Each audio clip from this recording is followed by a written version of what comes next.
반갑습니다. 참, 우리가 살고 있는 지금 이 코로나19 시대, 또 코로나19라고 하는 것과 사회적인 문제와 맞물려 가지고 이렇게 돌아가면서 정말 이 믿음으로 산다는 것이 어떤 힘이 있는가?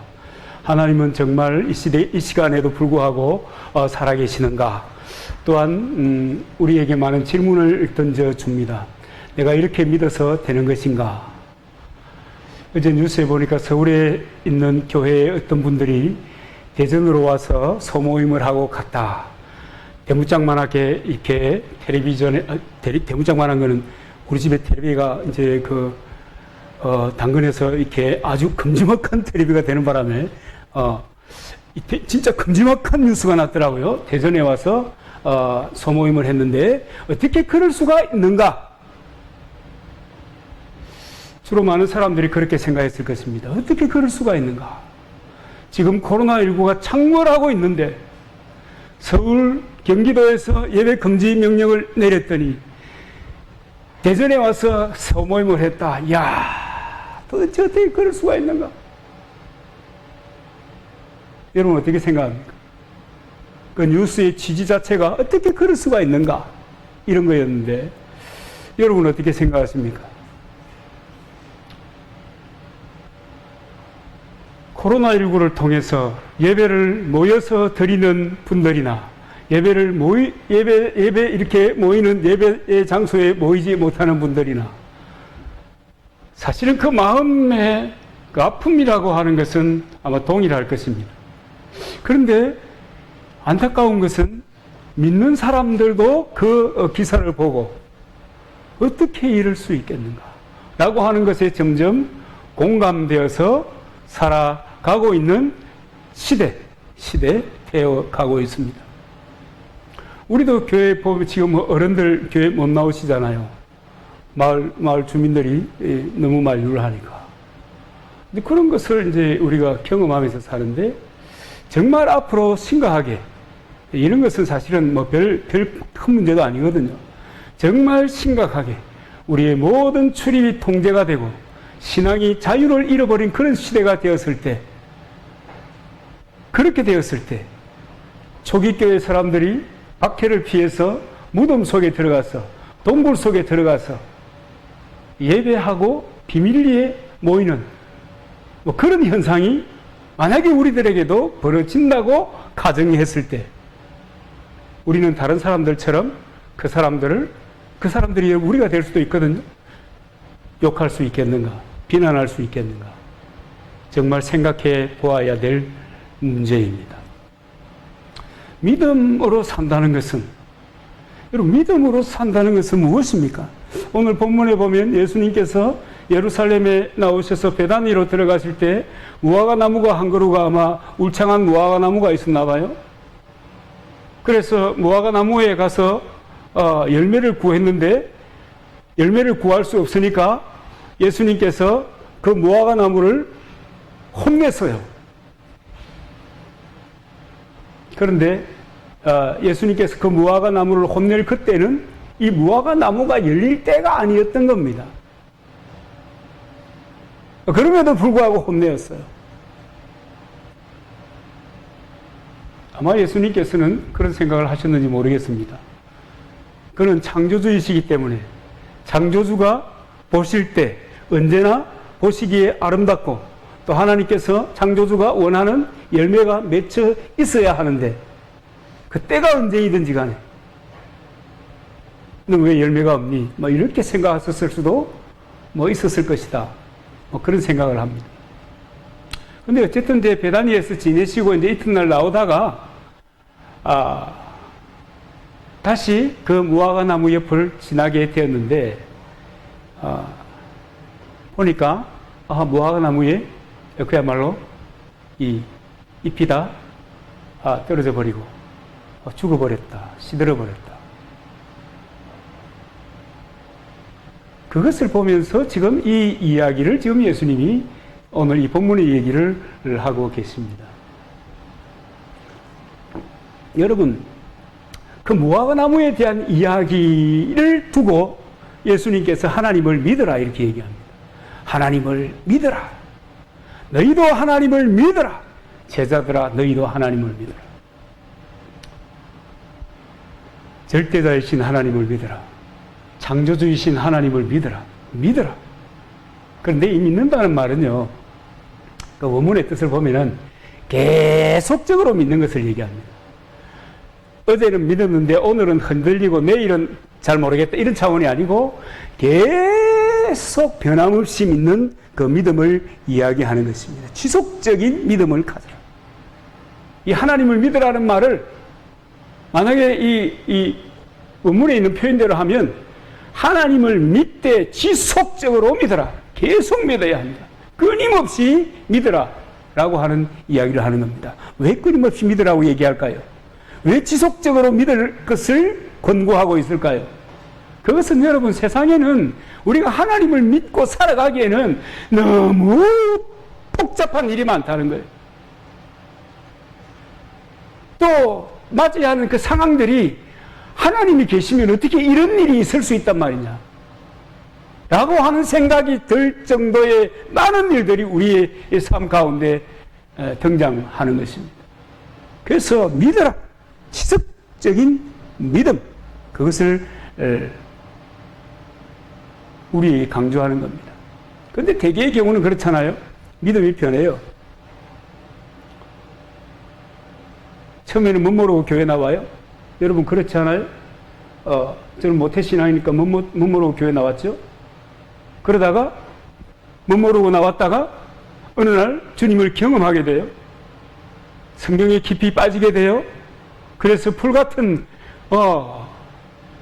그런 믿음을 가지게 돼요. 그게 날마다 가던가요? 여러분 어때요?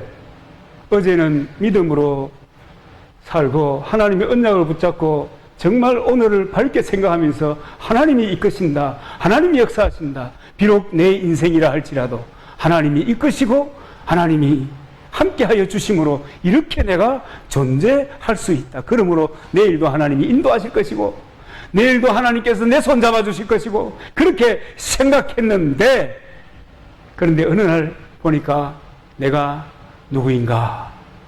내가 그리스도인인가? 내가 예수 믿는 사람 맞나? 과거에 내가 가졌던 그 믿음은 도대체 어디로 가고 나는 지금 이렇게 로뎀나무 아래서 죽여 주시옵소서 그러고 있나? 도대체 이게 뭐냐? 뭐 그런 생각을 할 때가 많이 있을 겁니다. 세상은 우리의 믿음을 계속 유지하도록 그냥 두지 않습니다. 세상은 우리가 견고한 믿음을 가지고 그 믿음의 대의를 쫓아서 할렐루야 그러면서 일생을 살아가도록 내버려 두지 않습니다. 세상의 주관자 중에 하나인 왕직을 빼앗긴 그 주관자 사단이 늘 세상 속에서 우리를 흔드는 것입니다. 이런 상황, 저런 상황, 이런 문제, 저런 문제를 우리 앞에 내어놓으면서 이래도 너는 믿음을 살아가야 돼. 그럴 때 우리는 과거에 보이지 않던 안 좋은 것들이, 세상의 것들이 내가 불편하게 생각했으나 옛날에는 믿음이 충만할 때는 그것조차도 하나님의 은혜였다고 생각했던 그런 난제들이, 곤란했던 문제들이 점점 크게 내게 다가오는 거예요. 그래가지고 내 믿음은 여지없이 나락으로 떨어져 버리는 이런 일들이 얼마나 많습니까? 그래서 여러분, 믿음은 끝까지 지키는 것이 믿음입니다. 그래서 믿음은요, 싸워서 쟁취하는 것입니다. 처음 그 믿음은 주께서 우리에게 은혜로 주셨지만, 그러나 그 믿음을 받고 성령과 더불어 믿음을 지키기 위해서 싸워야 되는 겁니다. 그래서 여러분, 하나님을 믿어라. 지속적으로 계속적인 믿음을 가지려고 하면 여러분 싸워서 지켜내야 되는 겁니다. 환경에 무너지면 믿음이 존재할 수 없게 됩니다. 로마서 8장 30절 이후에 보면은 어떤 것도 주의 사랑에서 끊을 수가 없느니라. 주님은 손잡고 있다 하더라도, 주님은 우리 손 잡고 있다 하더라도 나는 그 손을 주님이 나를 잡고 있는지 없는지에 대한 감을 잊어버리는 겁니다. 그래서 여러분 믿는다는 것은 대단히 중요한 의미를 가지고 있는데 하나님의 절대 권위에 내가 동의한다 라고 하는 것을 포함하고 있습니다. 하나님의 절대 권위에 내가 동의한다. 여러분 믿음을 갖다가 제식으로 표현하면 의리예요, 의리. 탤런트 의리 이런 사람 있지 않습니까? 믿음은 여러분 의리입니다. 위로는 하나님과의 관계 속에서의 의리고요. 수평적으로는 사람들과의 관계 속에서의 의리입니다. 이게 믿음이에요. 저는 어릴 때부터 제 선신이 어릴 때 돌아가셨지만 잊혀지지 않는 그 두 마디 중에 하나가 바로 의리 없는 인간하고는 밥도 먹지 마라.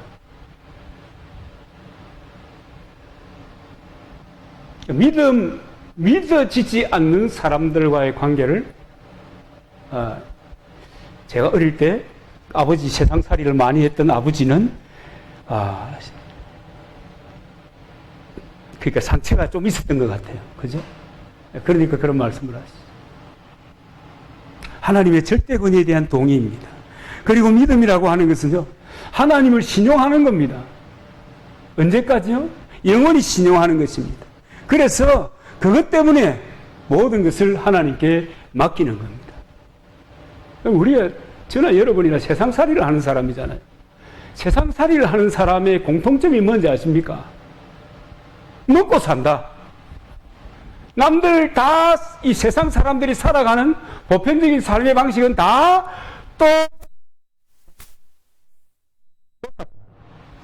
그렇기 때문에 그 삶에 있어서 내가 좀 뒤처진다고 생각하면 불안한 거예요. 그 다른 사람이 다 저렇게 살아가는데 나는 왜 이렇게 살까 하는 생각이 들어가면 좌절하게 되는 거예요. 그러면서 뭘 잃어버려요? 하나님에 대한 신뢰를, 신용을 잃어버리는 거예요. 그러면서 어디로 가요? 세상으로 가요.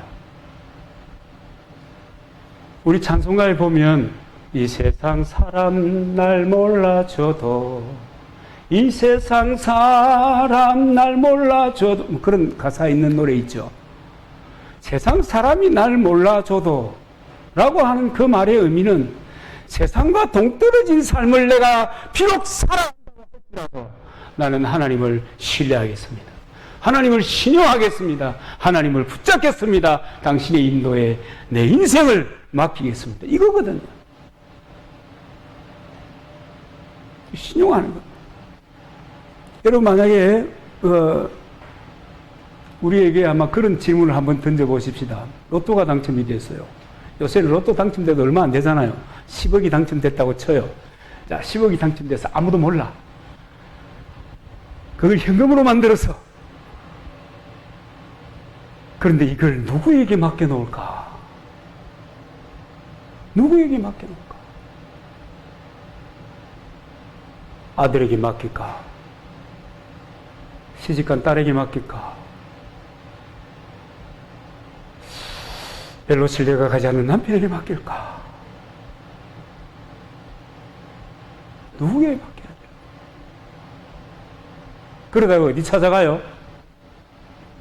예, 연리 2%도 안 되는 은행에 찾아가서 맡깁니다. 거의 그렇습니다. 어떤 사람들은 로또가 당첨되니까 관계를 다 깨어버리고 도망가 버립니다. 그죠? 그 무슨 얘기예요? 나와 가족을 이루고 살았음에도 불구하고 믿을 수가 없다. 신용할 수가 없다는 겁니다. 참 여러분, 기가 막힌 일이요.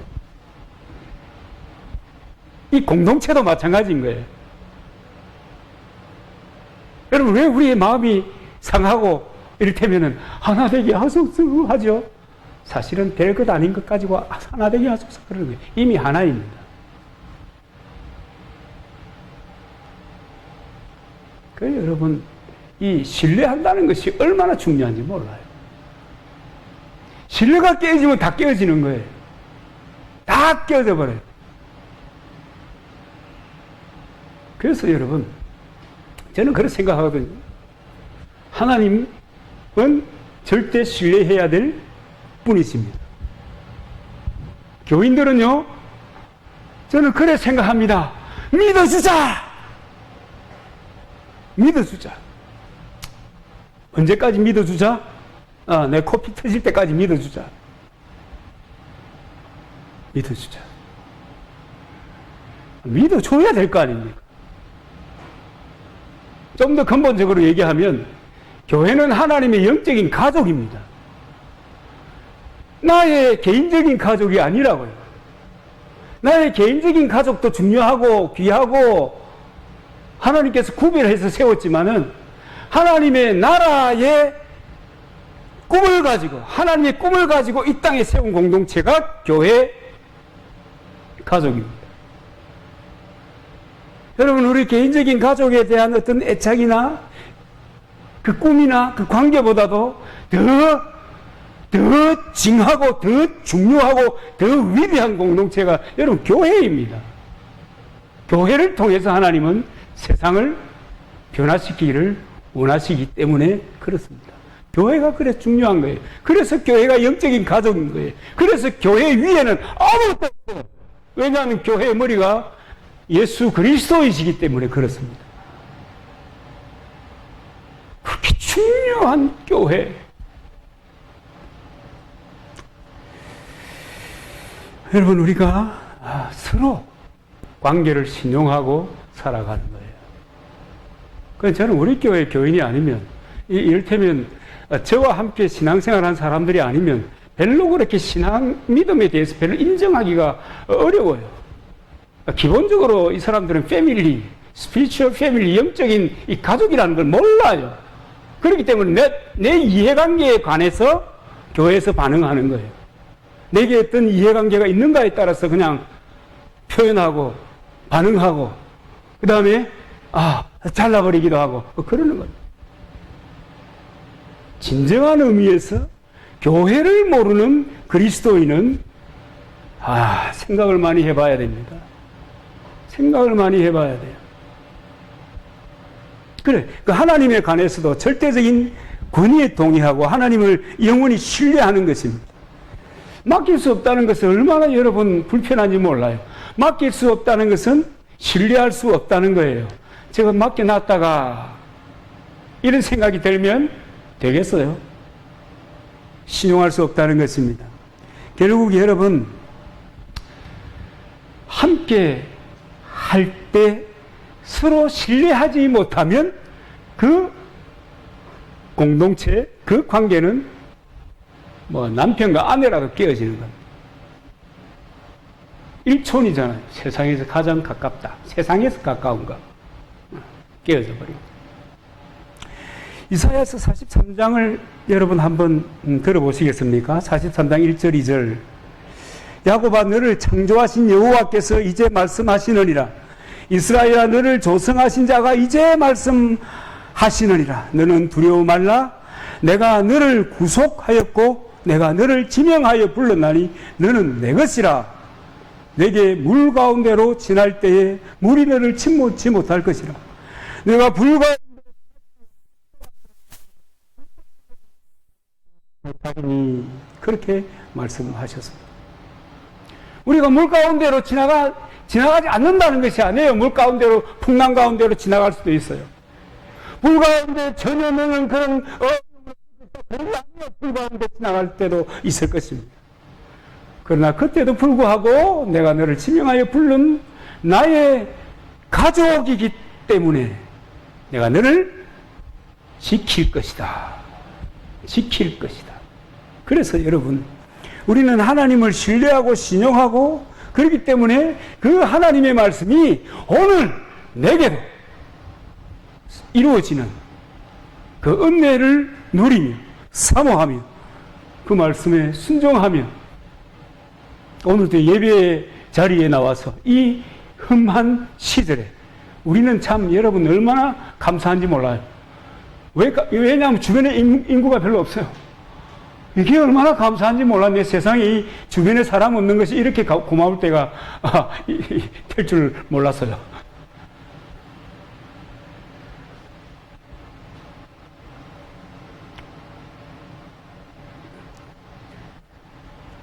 여러분, 하나님의 말씀에 순종하고 사는 거요. 이것이 믿음이에요. 이것이 믿음이에요. 어려움 가운데 있어서도 자기의 믿음을 지키기 위해서 애쓰고 몸부림치는 거예요. 그리고 하나님을 위해서 내가 죽는 거예요. 여러분, 세상 사람들요, 우리가 세상 살아갈 때 경험하는 수많은 사람들은 성숙한 사람들이 아니에요. 훌륭한 인격자들이 아니에요. 여러분, 살아보니까 모르겠습니까? 이상한 사람들이 너무 많아요. 이상한 사람들이 너무 많아요.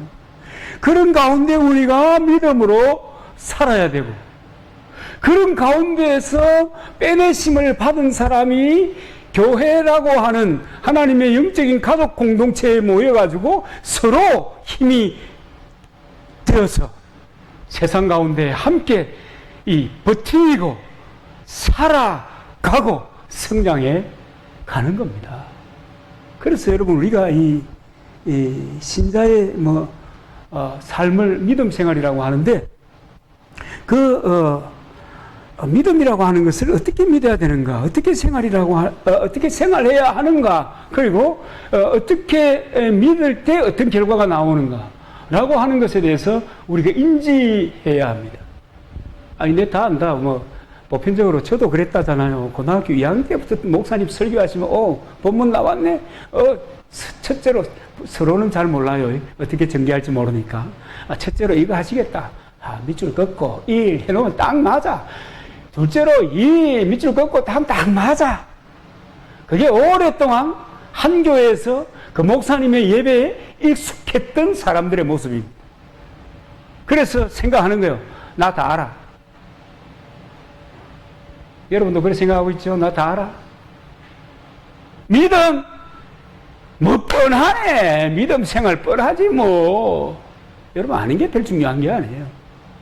모르는 것보다 아는 게 중요합니다. 왜냐하면 알므로부터 모든 것이 시작이 되고요. 아는 것을 통해서 이 사람은 반응을 하게 되어 있어요. 그런데 그 알미라고 하는 것이 자신을 지탱해 주지는 못해요. 하나님의 성령께서 붙들어 주고 감싸주고 또 그 알을 지속해 갈 수 있도록 기도하고 또 알을 따라 살아가는 삶을 통해서 유지되고 발전되고 성장하는 겁니다. 믿음의 삶이 뭘까요? 믿음의 생활이 뭘까요? 여러분, 오늘 이 본문에는 이 본문 자체가 조금 여러분 일반적으로 생각할 때 좀 황당하잖아요. 예수님께서 베다니에서 나올 때 멀리 보이는 무화과 나무를 보았는데 그 무화과 나무에 가서 보니까 열매가 없어요. 이렇게 했더니 무화과 나무가 다음날 이렇게 가서 보니까 무화과 나무가 말라 죽었더라. 상식적이지 않습니다. 그렇잖아요. 이게 상식적입니까? 아니죠. 특별한 거죠. 근데 그것을 가지고 주님이 뭐라고 얘기하는가 하면 믿음의 생활은 이런 것이다 라고 선언하는 겁니다. 야, 참 예수님이 말이죠. 왜 그런 것을 가지고 이렇게 말씀하실까? 여러분 한번 보십시다. 23절을 보면 그 말하는 것이 이룰 줄 알고 믿고 마음에 의심치 아니하면 그대로 되리라. 그 말하는 것이 뭡니까? 예수님의 말씀, 하나님의 언약, 그죠? 성경의 가르침, 목사 설교, 그럴 수 있죠. 그 가르침. 믿고 의심치 아니하면 그대로 되리라. 여러분, 여기에서 밝히는 이 믿음이라고 하는 것은 지금 현재 믿음인 것입니다. 내가 과거에 가졌던 믿음을 얘기하는 것이 아니에요. 장차 내가 가지게 될 믿음에 관하여 이야기하는 것이 아니에요. 우리 때때로 그런 얘기 하잖아요. 하나님께서 내게 이런 상황을 만들어 주시면 내가 이것도 하고 저것도 하리라.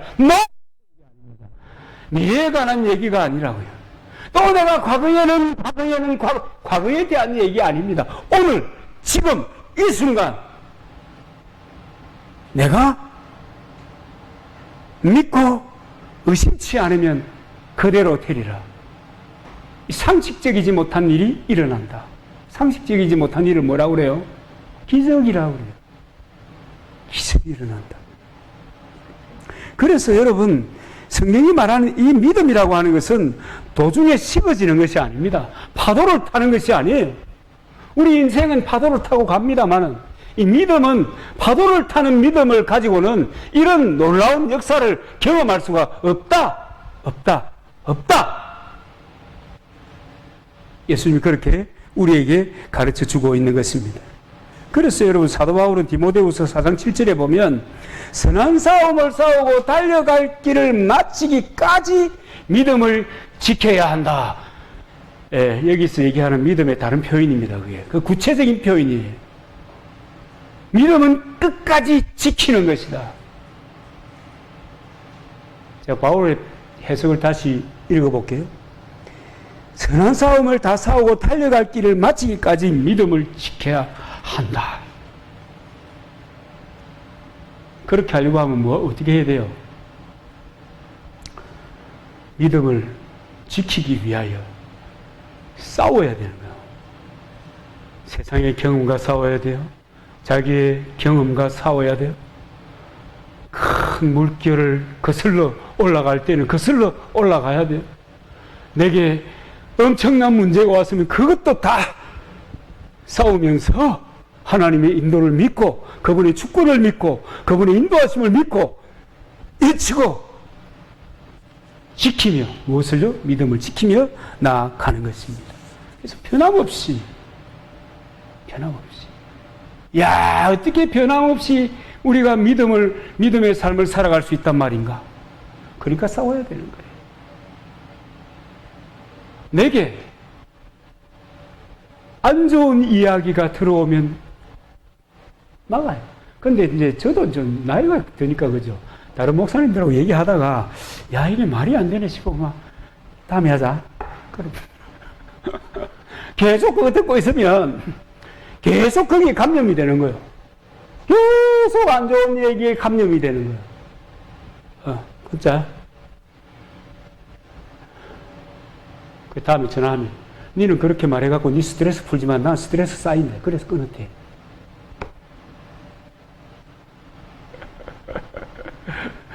여러분 공감이 잘 안 가죠? 싸가 돼가지고 뭐 그러고 있노. 그죠? 내 지키는 방법입니다. 내가 나를 지키지 못하면 안 돼. 여러분, 믿음의 적은 그러니까 말이죠. 이 믿음을 유지하지 못하게 하는 것은 의심이거든요. 의심이라고 하는 말 뜻은요, 헬라 말 뜻은 분리하다는 겁니다. 분리하다. 의심은 분리하는 겁니다. 내게 의심이 탁 들어오는 순간, 내게 어떤 그 형제나 그 자매나 그 공동체 리더십, 이 사람들에 대한 이 의심이 딱 들어오면 좋았던 것은 안 보이고 나빴던 것이 자꾸만 생각나기 시작합니다. 과거에는 내가 좋게 받아들였어요. 그런데 오늘 내가 생각해 보니까 아니었어. 그래가지고 하나씩 두 개씩 안 좋은 것들을 자꾸만 내 이 주머니 속에 끌어다가 담는 거예요. 그게 여러분 의심이 가져다 주는 것입니다.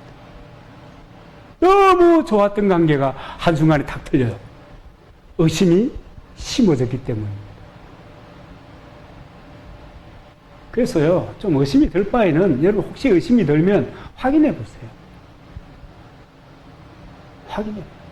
확인해요. 저도 이제 이제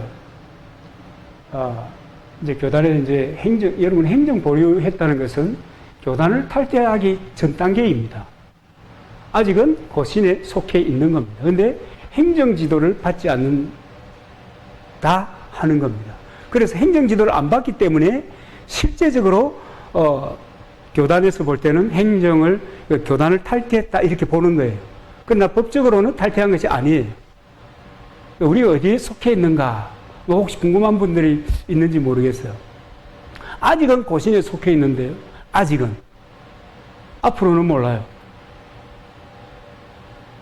앞으로는 독립교회 연합에 들어가게 되는지 모르겠고, 제가 순수 독립교회 연합을 하나 만들지도 몰라요. 제가 지난번에 이름은 얘기 안 합니까? 카빅이라고. 카빅. The Korean Association of Pure 또는 Virgin Independent Churches. 이게 순수한 이 독립교회 선교단체라는 뜻입니다. 만들 수 있을지도 모르겠어요. 여러분, 의심이라고 하는 것은요, 대단히 복잡한 것을 만들어냅니다. 의심이 한번 딱 들면, 일단은 색안경이 딱 끼워져요.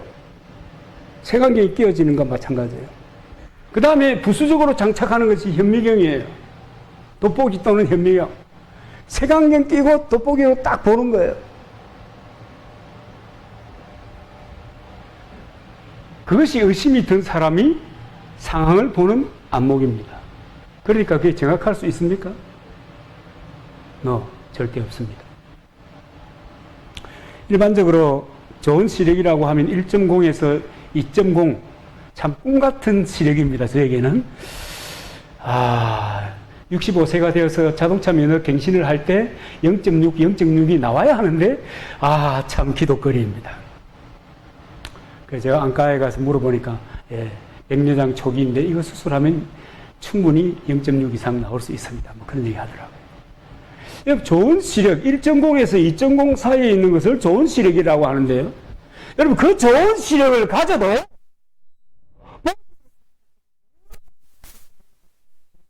바랍니다. 근데 의심이라고 하는 색안경을 끼고는 더 안 보이는 거죠. 여러분, 간에 지방이 끼었다. 눈 아무리 밝아도 보입니까? 보여요, 안 보여요? 뭘 통해서 봐야 돼요? 초음파 검사를 통해서 봐야 돼요. 이 눈으로 볼 수 있는 게 너무 제한적이에요. 이 소화가 잘 안 되네. 장에 문제가 생겼나? 눈으로 아무리 뒤져봐도 몰라요. 장 내시경을 넣어서 들여다 봐야 보이는 거예요.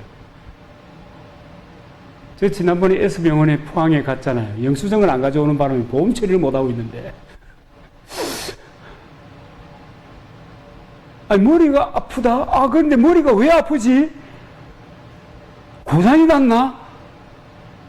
거울을 아무리 양쪽으로 돌려봐도 안 보여요. 몰라요. 어떻게 알아요? CTI를 찍어봐야 된대요. 저는 또 CTI라는 걸 처음 알았네요. 혈관 관련된 건 I가 붙는다 카대요. 여러분, 볼 수 있는 게 별로 없어요. 그래서 제가 어스틴의 얘기를 자주 안 합니까, 요새? 판단 중지해야 된다. 참 판단 중지한다는 것도 참 어렸습니다. 한 60년쯤 세상을 살고 보니까 어지간하면 눈에 들어오니까 그냥 자칫 정신 안 차리고 있으면 판단하는 말이 쏟아져 나갈 가능성이 많거든요. 여러분, 별로 우리 볼 수 없어요. 거울 앞에 여러분 첫날 만날 서 있어 보세요. 제 뒷꼭대기에 빠진 머리털이 보이는가? 안 보이지. 얼마나 지금 산뜻합니까? 부러운 사람들이 들어있을 기구만. 앞만 보면. 그죠? 그런 겁니다. 의심하면 좋은 것은 안 보여요. 나쁜 것만 보여요. 근데 믿으면요, 나쁜 것은 안 보여요. 좋은 것만 보여요. 밝은 것만 보여요. 희한하죠? 의심이냐 믿음이냐라고 하는 내 마음에 이 지지대를 하나 딱 바꾼 것에 불과한데, 그런데 그걸 바꾸고 나면 어떤 사람은 부정적이 되고 안 좋은 것만 보게 되고 결국은 부정적인 것이 습관이 되게 되고 결국은 그 습관으로 말미암아 자기의 인생이 부정적으로 되어버려요. 그러나 믿음으로 재구성을 해가지고 보면은 안 좋았던 것도 좋아져 보여. 아이고, 그럴 수 있겠지. 저래가지고 얼마나 힘들었겠냐. 야, 내가 깊이 관심을 가져줘야 되겠다부터 시작해서 좋게 보이고 밝게 보이고 해낼 수 있겠다 생각이 들고, 하면 되겠다 싶은 마음이 일어나는 거예요. 그럴 때 하나님의 말씀이 생각나는 거예요. 할 수 있거든이 무슨 말이냐. 믿는 자에게는 능치 못할 일이 없느니라. 그러면 할렐루야 하는 거예요. 그리고 더 힘내서 가는 거예요. 그리고 기도하잖아요. 하나님, 할 수 있거든이 무슨 말이라고 하지 않았습니까? 주여, 능치 못할 산이 없사옵나이다. 그래서 여러분 되는 거예요. 그것이 습관이 되면 그것이 그를 인생을 재구성하고 정말 여러분 우리가 일반적으로 표현하는 나은 인생, 성공적인 인생, 좋은 인생의 삶을 살아가게 되는 것입니다. 그리고 여러분 얼마나 중요한지 몰라요. 주님께서 말씀하십니다. 그 말하는 것이 이룰 줄 믿고 마음에 의심치 아니하면 그대로 되리라. 마음에 의심치 아니하면 그대로 되리라.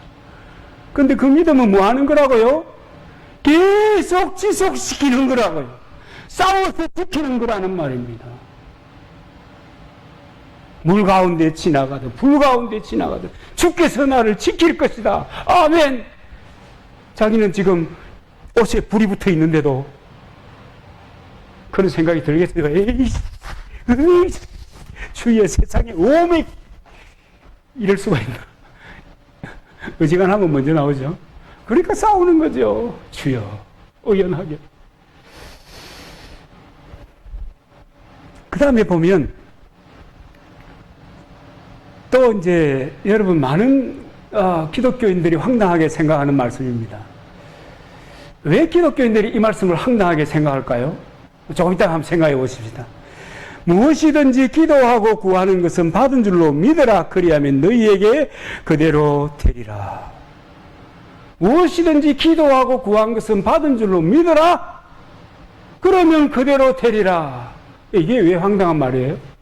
왜 많은 교인들에게 이 말씀처럼 황당한 말씀이 없는 거예요? 이런 기도했더니 이런 내가 3번이나 기도했는데 4번이나 기도했는데 한 달 동안 기도했는데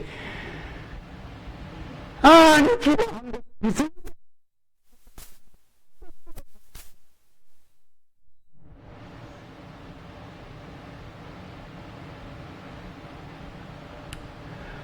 여러분이 우리의 기도가 이제 성경을 여러분 읽어보시게 되면 우리의 기도가 이제 올라가잖아요. 누가 막아요?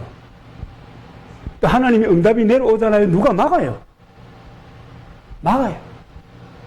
그래서 그 막고 있는 그가 망하기까지, 그가 힘을 못 쓰기까지 우리가 기도해야 되는 거예요.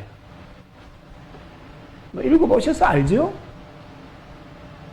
그런데 우리는 그건 별로 기억을 안 하고, 주여, 내가 말했죠.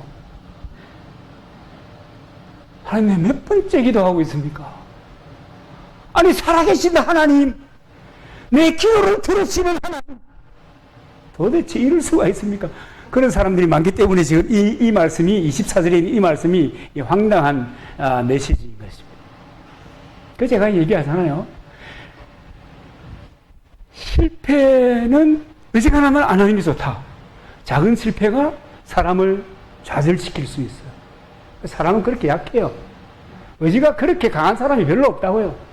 그러나 조그마한 별것 아닌 것 같아도 성공하게 되면 그 성공이 자신에게 또 굉장한 자신감을 불러일으켜줘요. 그래서 여러분, 작은 성공이라도 하나씩 만들어 가는 것이 중요합니다. 세상 사는 지혜예요, 이게. 미국 사람들은 그 대화도 프리즈 도와주실 수 있겠습니까? 이러잖아요. 또 무엇을 도와드릴까요? 그러잖아요. 우리나라 사람은요, 이 좀 도와줘. 야, 이거 좀 해줄까? 바로 들이대잖아요. 기도에 관련해서는 미국 사람보다 한국 사람들이 응답받을 확률이 더 높습니다. 제가 볼 때는.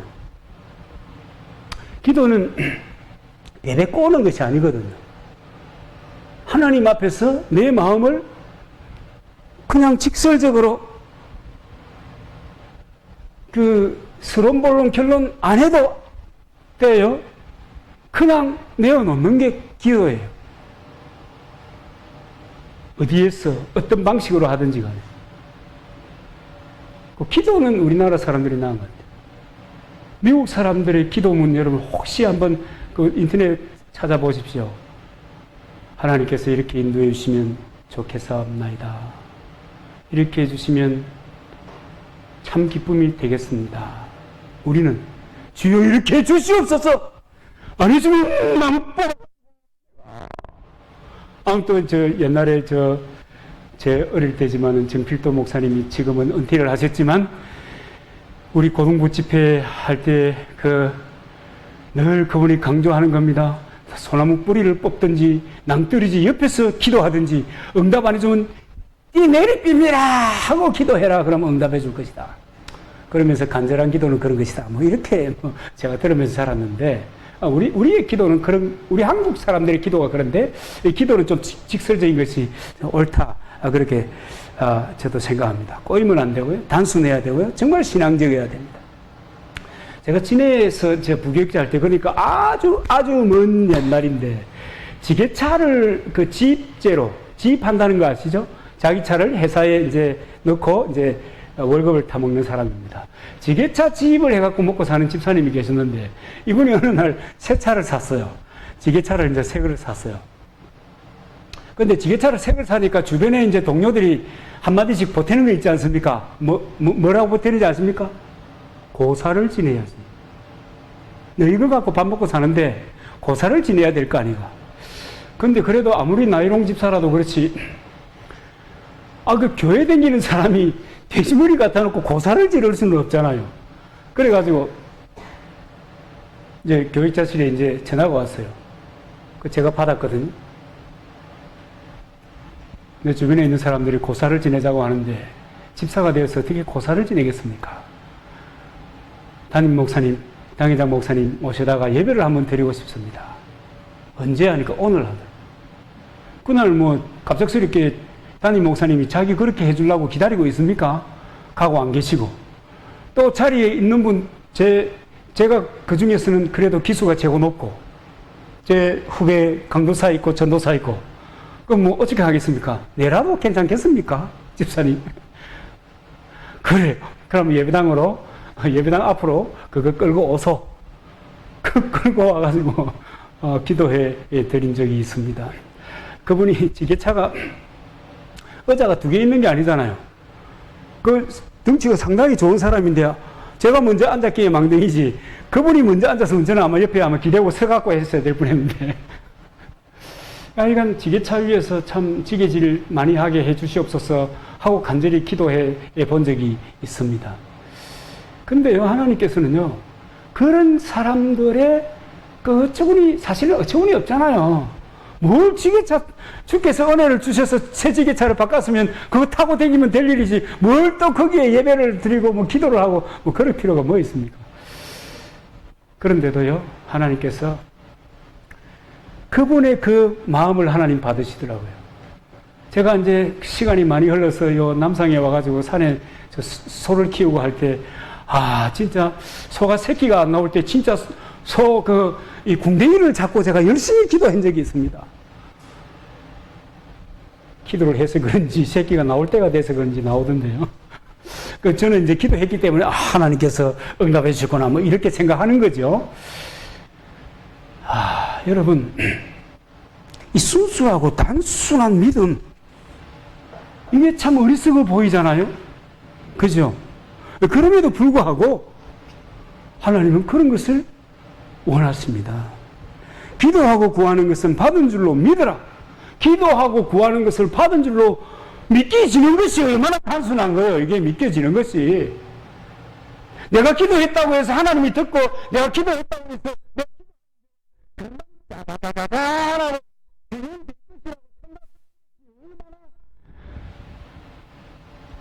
유치하냐 말이에요. 그럼에도 불구하고 그리하면 너희에게 그대로 되리라. 여러분, 기도하고 구한 것은 내가 생각해도 유치하게 생각된다 싶어도 여러분 그렇게 하시기를 바랍니다. 우리 좀 그렇게 합시다. 이제 좀 그런 문제에 유치해집시다. 너무 고상하면, 하나님 앞에 너무 고상하면 안 그래요? 저는 처가에서 배운 재밌는 교훈 가운데 잊혀지지 않는 것이 뭐냐면, 이제 장인이 이제 돌아가셨잖아요. 잊혀지지 않는 것은 뭐냐면, 90 먹은 부모 앞에 70 먹은 아들이 색동저고리를 입고 재롱을 피운다는 거예요. 그래서 부모를 기쁘게 해준다는 거예요. 내가 그거 잊어버리지 않고 기억하고 있어요. 그것이 여러분, 그것이 어리석은 것 같으나 부모의 마음을 흡족하게 하는 일. 단순하게 믿는 것이 어리석은 것 같으나 하나님께서는 기뻐 받으시는 그런.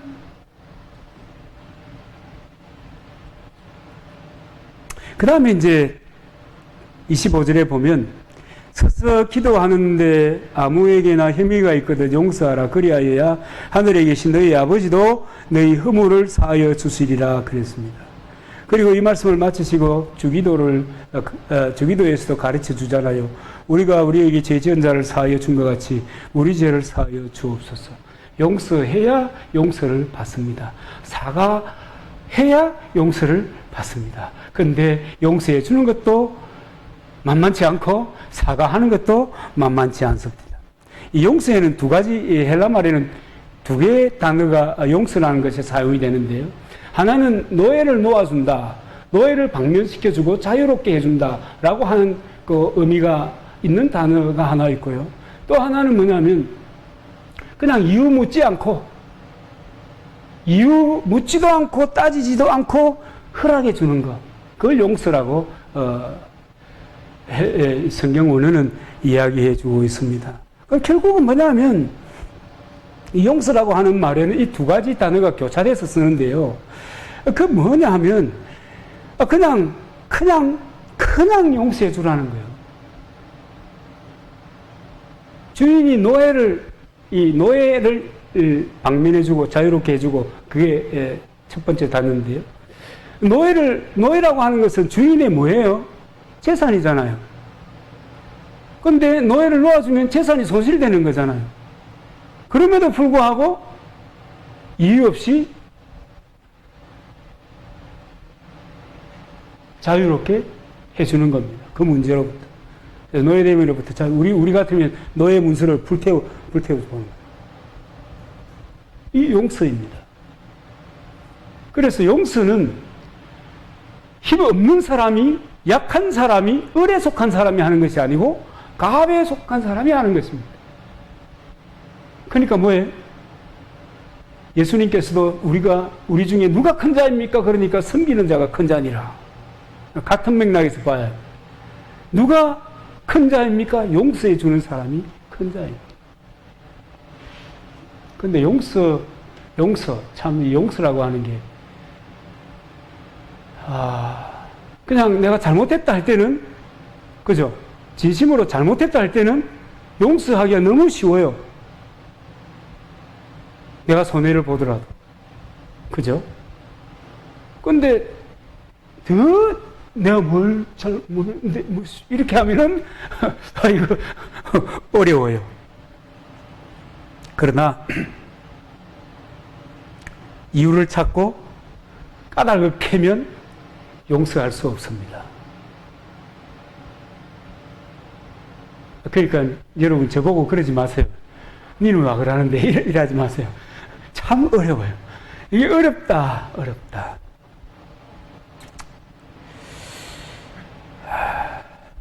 우리는 많은 경우에 그렇죠. 용서는 용서고 따질 것은 따지자. 그러면 이제 용서가 안 돼요. 화해가 안 됩니다. 여러분, 그런데 왜 오늘 예수님께서는 정말 참 우리가 따라할 수 없는 그 같은 일들을 통해서 믿음의 생활을 얘기했을까요? 다시 해볼게요. 그 말하는 것이 이룰 줄 믿고 마음에 의심치 아니하면 그대로 되리라. 우리가 기적을 원하지만 기적의 삶이 우리의 일상이 될 수 없는 것은 이런 것이다. 여기에 문제가 있다. 그 다음에 무엇이든지 기도하고 구하는 것은 받은 줄로 믿어라. 그리하면 너희에게 그대로 되리라. 세상에. 그죠? 쉬워요? 어려워요? 서서 기도할 때 아무에게나 혐의가 있거든 용서하라. 그리하여야 하늘에 계신 너희 아버지도 너희 허물을 사하여 주시리라. 여러분, 이것이 일상생활이다 이런 분 계십니까? 나는 이 주님의 말씀이 내 일상생활이요. 근데 그런 분 참 드물고요. 그러면 언제 일상생활이 되는가? 여러분, 복음이 내 삶을 지배할 때입니다. 내가 복음을 받아들였다라고 하는 그 수준에 있는 것이 아니라 그 복음이 나를 지배할 때, 다르게 표현해 볼게요. 그리스도의 십자가와 함께 나의 옛사람도 욕망도 꿈도 다 죽었다. 나의 감정도 죽었다. 그리고 그리스도와 함께 부활하여서 하나님의 나라의 시민으로 그리스도처럼 산다고 여기는 사람들에게 여러분, 이 일은 자연스러운 일이 될 것입니다. 그래서 여러분, 여깁시다. 죄에 대하여는 죽은 자로 여기고 의에 대하여는 산 자로 여길지어다 하는 것처럼 여러분, 이렇게 할 수 있는 우리들로 여기고 그렇게 믿음의 삶을 살아가시기를 주의 이름으로 축복합니다.